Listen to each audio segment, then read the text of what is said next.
personal values affect your investment philosophy? Well, I think at the deepest level, it affects my decisions as a manager of people. And so always treating people kind of according to the golden rule has been a huge benefit to both me personally and our firm. I think the trust that I've engendered with the people that work with me, treating them as peers and not as sort of mechanistic pawns within an organization or employees, treating them with respect, allowing them the freedom to put family first in their lives, I think has been a real culture building exercise that's benefited the firm in a lot of ways, probably most notably with our institutional clients who are primarily charitable foundations and endowments. They like the culture. They're attracted to our culture because they themselves embrace some tenets that are similar to ours. I think the reputation gets a deserved black eye for excessive compensation. We don't have a performance carry in our organization. We're a flat asset-based fee firm.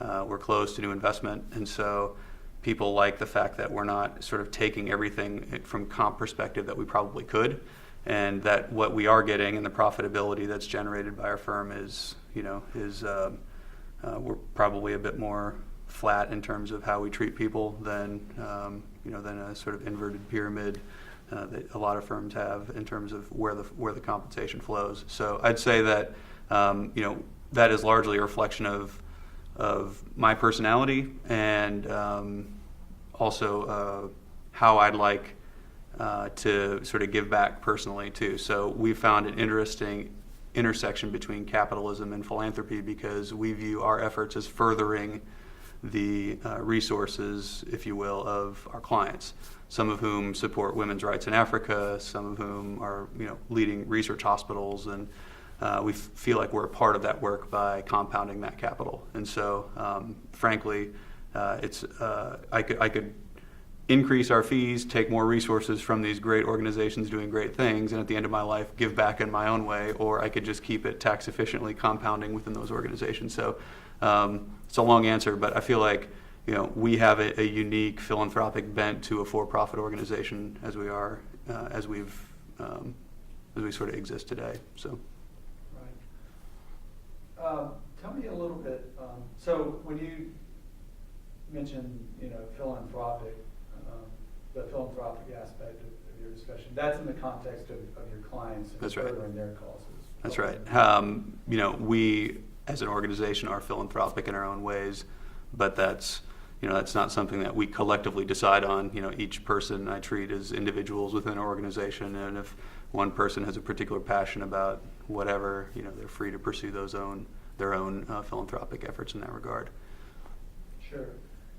Turning to the idea of personal values in a specific investment or management team. Do you think that plays a role, or are there certain things that you look for when you're talking to the management of a company you're invested in? What's the kind of role of their values and how you judge them in the investment process? Yeah, and that's a great question. I think it's hard for us as analysts of businesses to find the correct balance between management teams that want to maximize profits while at the same time trying to pay more than lip service to all the other things that a business needs to do to be a responsible operator in the world, within the context of, furthering humanity.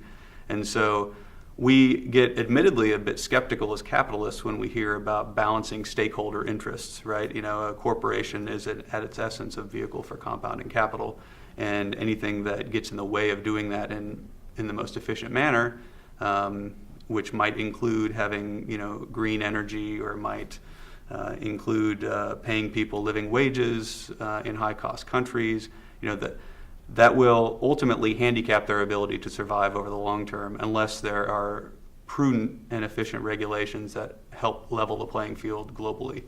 And so that's where I feel like capitalism at its core will fail unless the rules are applicable to everybody universally.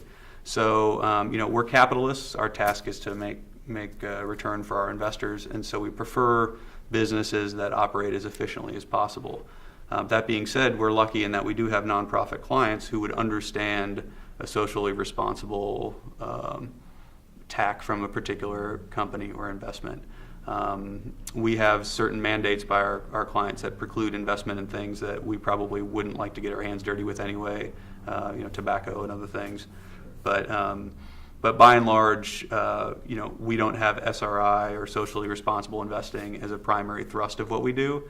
But I do feel like a fantastic business that operates efficiently can be a vehicle for employment, for fulfilling the hopes and dreams of the people that work with and for the company.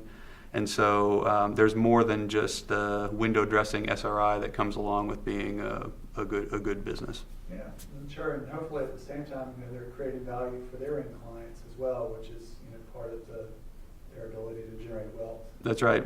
Charlie Munger, Vice Chairman of Berkshire Hathaway, in the context of the meeting that we're at right now, is probably a apropos comment, but it was very controversial when he made it at the time. He said, you could argue that Costco has done more for the world than the Rockefeller Foundation. And it took me a long time of studying businesses to realize that wasn't just an offhanded comment designed to get a response out of an audience eager for his wisdom.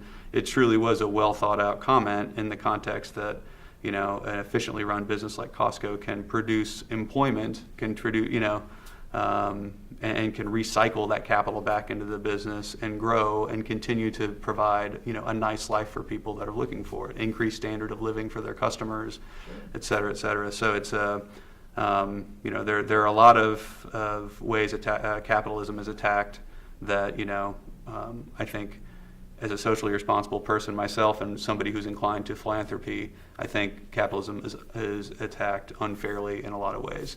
That being said, I think capitalism fails, and so I'm probably more balanced than my extreme libertarian peers who think that free markets are the solution to all problems as well. So I believe in efficient government regulation that also would provide for a uniform playing field for everybody. So long as there's fair and efficient regulation, I'm a fan of it. So because I think monopolistic practices ultimately, especially in capitalism, certain types of businesses tend towards monopoly if left unchecked. That can ultimately be destructive to the fulfillment of human happiness, which ultimately is, I think, what we're all striving for. So bearing all this in mind, do you think markets are moral? I think they're on a relative basis, relative to all other things that we've tried as humans, they are. Yeah. Are they perfect? No, I think there's a way to go. I think there are maybe other ways of organizing humans that are equally likely to produce human fulfillment. We haven't discovered those yet, but from a relative basis, I'll take capitalism any day. So. Sure. So free enterprise is important to investing. Definitely, and it channels human ambition in a way that's productive, and that's, I think, ultimately why I think that it's moral. It's a way of it's a way of channeling for whatever reason we as humans are wired for certain things. It's a way of channeling that in a productive way that increases the standard of living of all participants. And so, huge believer in capitalism. I think it's got its problems.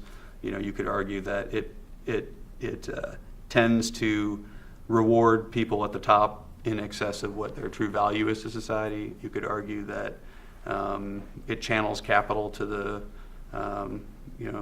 the cheapest producers wherever they may be and whatever the rules may be in those locations, and that may not be a good thing.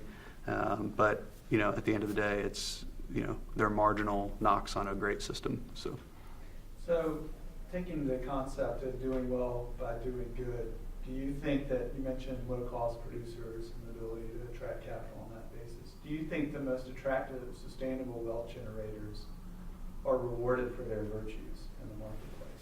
That's a great question. Like the Costco example. Yeah. Yeah, I mean, I haven't thought through the question well enough to say that it's universally the answer is yes. But I'd say that there are plenty of examples that support what you mentioned.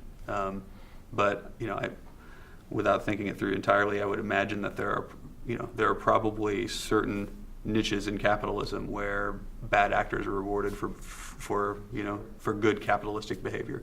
Sure. Do you have any thoughts on the legacy of Sir John Templeton? Well, he was one of the pillars of investing, like Buffett and others that have been influential on me. And so, probably the one thing that sticks out when I think of Templeton in my mind is being a contrarian. And I think that that's something that, for me, had gotten a bit hardwired at an early age, and I think is part and parcel to my success as an investor over time. And so, the idea to be an independent thinker, to stay away from the noise, certainly those are the things that pop up in my mind. So. Tell me a little bit about your own experience as a contrarian. That was an interesting comment. So you felt like before you even found investing, you had certain tendencies. Yeah, and I think it was a bit in my family formative experiences. My father was an ophthalmologist and closet entrepreneur, and was always doing his own investing, and his very first strategy was looking at the 52-week low list and buying things that were out of favor. And so as an 8-year-old kid, learning about that was my first lesson in contrarianism. And then to discover that he's not just a quirky old man, but there's some very successful investors that have followed that type of approach was it was hard coded for me, fortunately, very early. So. Yeah, that is fortunate. Mm-hmm.